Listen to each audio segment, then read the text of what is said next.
তো যে ভূমিকম্প বা কিছুতে হয় এটা তো রিস্ক ছিল। এখানে ভূমি ধস হয়ে পড়ে যাবো এটা আমরা চিন্তা করতে পারি নাই। পাইলিংটা শুক্র আষ্ট রয়েছে। 2-1 দিনের মধ্যে আমরা ভালো একটা রুম দেখে আমরা এখান থেকে চলে যাবো। বাড়িতে বলা হয়ে গেছে যে তোমরা বাড়ির বাসা দেখো, বাসা দেখে তোমরা বাসা ছেড়ে দাও, আমরাও চলে যাবো, ওরাও চলে যাবো। এই বাসা চৌতরে করা, কিন্তু এই বাসাটা পরে তো আর ভাঙা হয় না বা রিপেয়ার করা হয় না।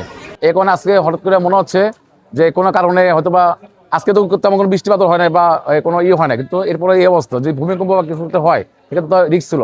এদিকে অনেকে বসে নিচে, আমরাও অনেক সময় হাঁটাচা করি বসি, কিন্তু আজকে আল্লাহ বাঁচায় যে কোনো দুর্ঘটনা হয় নাই, এটাই আল্লাহ কাছে লাখ শুকরিয়া। এটা হবে আপনার 72-73 হবে, কিন্তু এই বাসাটা কোনো ওই সময় কোনো পাইলিং বা কিছু করা ছিল না, দেখে আজকে এই অবস্থা। কিন্তু যদি করতো, যদি কোনো সরকারি নিয়ম মানে করতো, তাহলে কিছু সমস্যা হতো না। এই বিল্ডিংটা এগুলি সব হলো প্রথম একতলা বিল্ডিং ছিল।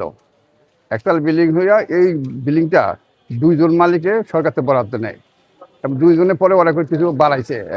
বাড়ানোর পরে ওদের মধ্যে মত বিরোধ হইয়া 2 জন মিলে একজন মারা গেছে, আরেকজন চলে গেছে। একজন মেয়ে এখানে থাকে, এরপর ওরা নিজেরা বাড়ায়া এখানে একটু ভাড়া নিজে থাকে, ভাড়া দেয়, মেনটেন না করে পানি জন্য। তারপরে এই ওয়ালগুলি ভাঙছে, কিন্তু নিচের ভিত ঠিক আছে আমার যত মনে হয় আর কি। ভিত ঠিক আছে, কিন্তু ওয়ালগুলি যেহেতু মেনটেন করে না, পানি জন্য ওয়ালগুলি ধরছে। এখানে ভূমি ধস হয়ে পড়ে যাবো এটা আমরা চিন্তা করতে পারি নাই, কিন্তু এদের সে নেগলিজেন্স জন্য এরা মেনটেন করে জন্য ওয়ালগুলি পড়ে যাবে, কিন্তু মূল জায়গা যেহেতু সলিড মাটি এখানে ওটা পড়বে না। মানে এখানে যে আমার মৃত্যু হয়েছে অবশ্যই আমার এখানে লাটার নিয়ে আসতো, কিন্তু এখানে কেউ ছিল না, এরকম দুর্ঘটনা ঘটে নাই। আর এর অ্যাক্সিডেন্ট একটা হইতেই পারে, বাড়ির সমস্যা। আমি তখনও বলছি এটা আপনার রাজুকেরও এটা তদন্ত দরকার ছিল, কারণ সুতরাং যা অ্যাপার্টমেন্টগুলি যখন হয় রাস্তাগুলো 1 ফিট 2 ফিট চলে আসে, তখন কিন্তু কমপ্লিট হয়ে তখন ভাঙে। কেন আগে বললো না কেন? আরে আগে পাইলিংটা শুক্র আষ্ট রয়েছে।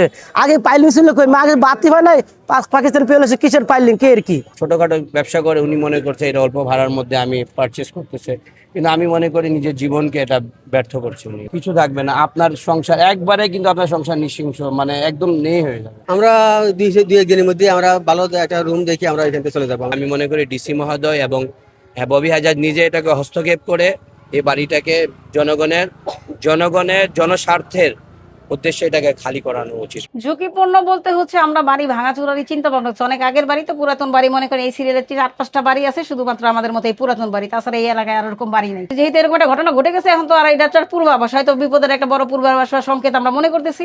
সুতরাং বাড়িতে বলা হয়ে গেছে যে তোমরা বাড়ির বাসা দেখো, বাসা দেখে তোমরা বাসা ছেড়ে দাও, আমরাও চলে যাবো, ওরাও চলে যাবো। এখন পর্যন্ত বেরোবো, এটা তো বাড়ির তো মনে করেন যে ওই যে জায়গাটা আমরা ভাঙা অংশ দেখছেন, ওইটা হচ্ছে যে সামনের বাড়িটা করার সময় ওই যে ট্রাক যখন রাত্রে আসে 2:30টার সময়, তখন ওই জায়গাটা ছিল এইরকম, যেমন নতুন যে বাড়িঘর থাকে বারান্দা থাকে এইরকম, আপনারা ওই জায়গাটা দেখেন, ওই জায়গাটা এরকম 4 কোণা ছিল, একটু বাড়তি ছিল, 4 কোণা করে ওই জায়গাটা করা। পুরাতন বাড়িঘর যেহেতু, সেই তো ওই 4 কোণাটার মধ্যে বাড়ি লেগে ফেটেছিল অনেকখানি জায়গা, ঠিক আছে। ওই ফাটা জায়গাটা এবার মাঝে ভূমিকম্প গেল, গেল, আবার বৃষ্টি বাদল হইতেছে, ওই কারণে ওই জায়গাটা ড্যাম হয়ে ওই জায়গাটুকু পড়ে গেছে, সানসেটের ওই সাইডটা। যেহেতু এত বড় একটা ঘটনা ঘটে গেছে, এত মানুষজন, এরপরে তো আর এই বাড়ি রাখাও সম্ভব না।